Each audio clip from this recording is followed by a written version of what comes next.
magazine. $164 billion was spent by Americans in auto parts and sales. And this really shows that cars are important to the Americans that are driving them. And I know that's especially true for me.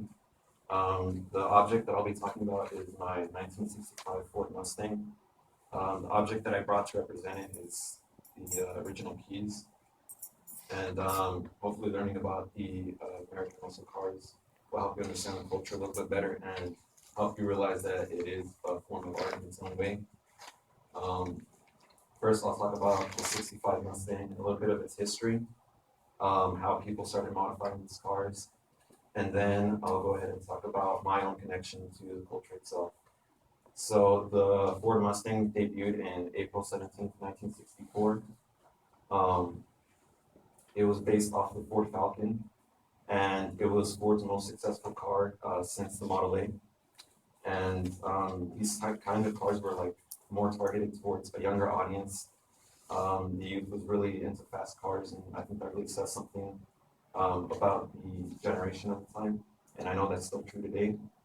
The way that these cars were modified early on is the competition started heating up and more models started emerging from different companies.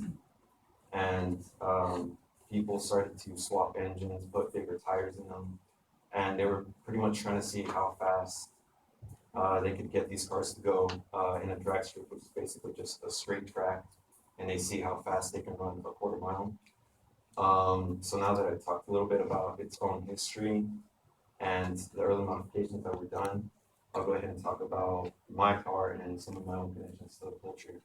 So I've owned the car about for 2 years, and we bought it for a project between me and my dad, and it's something that I'm really proud of because me and my dad get to bond while we work on the car, so it's a pretty good experience for both of us. And it still needs a little bit of work. I haven't done much to it, but hopefully that once I do finish it, it'll be running like new, and it can carry on for like the next 50 years if it has to. Some of the culture behind it. I know that a lot of people here in the United States, they generally find these cars and they want to fix the cars and restore them to their former glory. And this is usually done three ways. One is by an original restoration, which is basically restoring the car to the way it would have been at the time that it was built. Another is a pro touring, which is basically bringing the car into the 21st century. And that's basically bringing new modern suspension and other things like that. The last is something that I mentioned earlier, which is a drag car. And that's basically getting as much power out of the car as they possibly can and taking it to the drag strip to race. But I think regardless of what direction you take your car, it's something that you can really be proud of because of the time and effort that was put into it, and that's why I identify with the culture itself. It's not just because I own the car, but because I'm willing to put in my own time and effort. It's not something that I'm giving to somebody else to fix for me. It's something that I'm doing myself. So now that you understand a little bit more about the culture itself, or excuse me, the cars, you can understand the culture a little bit better and realize that it is a form of art because a lot of people express themselves through these cars by the way that they fix them.